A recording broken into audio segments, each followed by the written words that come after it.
Hey guys, welcome back to Fix It Friday, the weekly YouTube series where we talk about video game console repairs, mods, and restorations. And this week we are going to have a marathon of GameCube repairs. To me it's kind of hard to even believe this, but the GameCube is almost 20 years old now. So the GameCube came out in 2001. Honestly, that feels like it was 5 minutes ago, but that's beside the point. The point is that these things have been around now for a while, and as you might expect, with time, they start to fail. So each one of these has some kind of issue. They vary. I think a lot of them just can't read discs. Some of them might have some other problems. They're all labeled with information, and so what we're going to do today is we're going to go through each one of these and we're going to see what we can do to get them going again. Now, I'm not going to show you all 13 repairs because I even have one up there in that box, but I'm going to show you, each repair issue as they show up and how I get around that and fix it. All right, so let's get to it. Alright, so the first one up is this GameCube here that has a disc read error, and it looks like it doesn't have its jewel anymore, which is unfortunate, but not a big deal. I'll make sure that I grab one from another system. To start, what you gotta do is take out these 4 game bit screws that are here in the bottom, and then once you do that, the whole cube just comes straight off, and then you've got the system. You've got the power switch here, the fan, the cooling fan. The actual GameCube main board is down here, and then of course this is the laser. So these pieces you can just kind of lift and get them out of the way. And then from here, what you got to do is just go around the edge and remove all the screws, which is what I'm going to do now.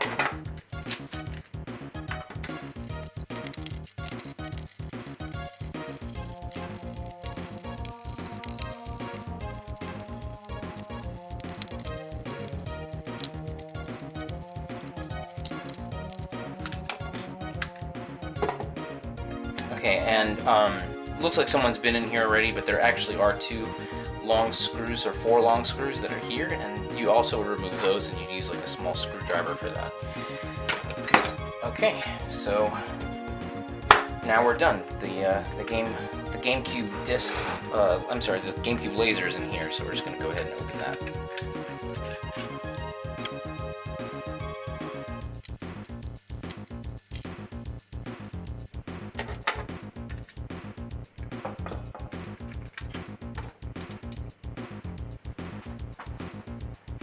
Alright, so what I've done now is I've flipped over the CD drive mechanism and I've zoomed into this little tiny potentiometer here. So this thing is the key to fixing a lot of these lasers. So what this does is it adjusts the level of impedance for the laser. In other words, it makes the laser more powerful or less powerful. And as a function of time, these lasers get a little weaker and the impedance goes up.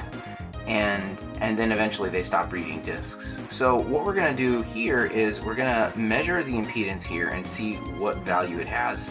And if it's at a value higher than 350 ohms, then what we're going to do is we're going to adjust this thing so that it's somewhere between 150 and 300 ohms. So what I'm doing is I'm taking my my probes for my multimeter, and I'm going to actually show this to you 2 times. I'm going to show you what I'm doing with my hands, and then I'm going to show you what the meter is doing so you can understand how the meter works. So I'm going to take, there's basically like 3 legs here. There's 2 here, there's a top one and a bottom one, and then over here there's a single leg. So I'm going to take this red lead and put it here on the right hand side, and then I'm going to put the left lead on the top leg, and then you just wait for a few seconds, and now my meter is telling me I'm at 425 ohms. So that's too high. So what we're going to do is we're going to bring it down and see if that helps us to get this laser working again. So yeah, I'm going to cut away from this, and I'm going to show you guys what I'm doing with the actual meter, and I'm going to measure this again so you can understand how to set the meter properly.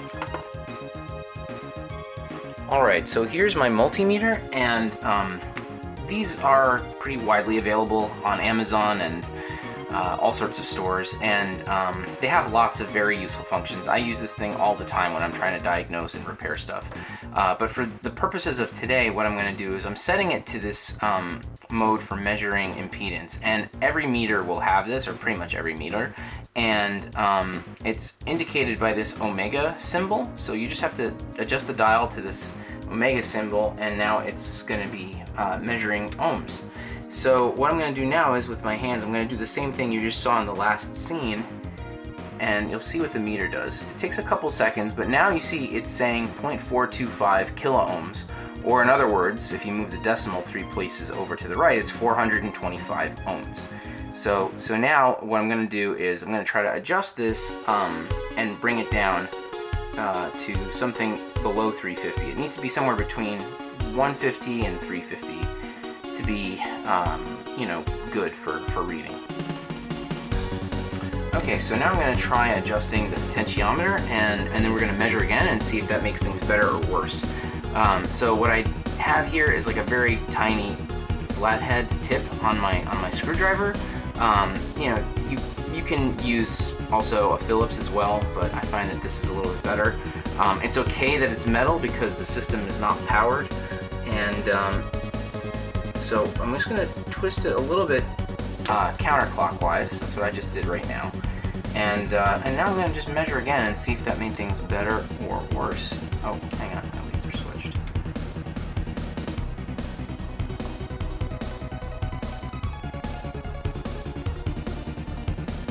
That made things worse. Now we're at 550. Okay, so no problem. Just dial it in the other direction. And I'm not making huge turns here, just small little turns on the potentiometer. So you see now I'm at 321, so 320. So now I'm within that range, and I can give the system a quick test and see how things go from there. Alright, so I've reassembled the GameCube for testing, and really all that means is that I've just added like one screw here to lock all this down, and then another screw on the inside just to hold the laser to that RF shield. So what we're going to do is we're going to pull back on these switches here, and that's going to trick the GameCube into thinking that the lid is closed, and then this thing here is the power button.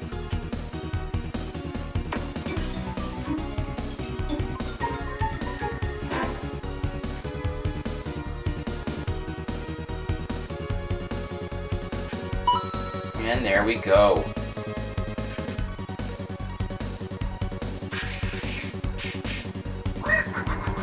Well, that was pretty easy. So it looks like we've got one fixed. I'm going to let this one run for a few minutes, and then we're going to see how things go with the next set. Okay, so I just encountered my second unique problem in my repair marathon, and I just wanted to show you guys how I fixed it. So this GameCube has a totally working laser. Everything is actually completely fine, but the reason why someone wrote disk read error on it is because of this switch here. So this switch is what tells the GameCube that the lid is closed or open, and it was just filthy. It was really, really filthy. So when it was pressed down like this, it wasn't making good contact, or sometimes it was making contact, sometimes it wasn't. And then the GameCube was reading like that the lid was opening and closing. So to fix that, all I did was I just used some of this like contact cleaner on a little spray and just kind of give it a good shake and just hit it like that. And then I just kind of work the switch up and down so that the cleaner can get in there and make sure that it really makes a nice solid connection. And once that dries off, you can give it a test, and that's what I did, and now this system is working perfectly. So that was extremely easy to fix, no big deal at all. While I'm talking about the Switch too, it's also really important to note that when you are reassembling the GameCube, it's actually very easy to break these switches if you assemble it wrong. So the way to deal with that is to actually open up the lid and then line it all up and put it back in, and then close the lid down. If you don't do that, you run the risk of breaking these, and then, it's fixable, but it's definitely annoying, and you'd preferably not break this switch. Alright, so I did run into some new issues, and I thought I'd share how I fixed those as well. So with this particular unit, it did have problems with the laser, so I did have to do the calibration method that I described already. But it was also having problems with reading the controllers when I tested out all 4 of the ports. This is actually something that happens pretty often with GameCubes. So I think over time, if dust builds up in these things, then there's a poor contact that's made between the port and the controller, and then you just don't get a response. So whenever that happens, I start by just taking this contact cleaner that I purchased. You can find this kind of stuff in electronic shops or on Amazon or what have you.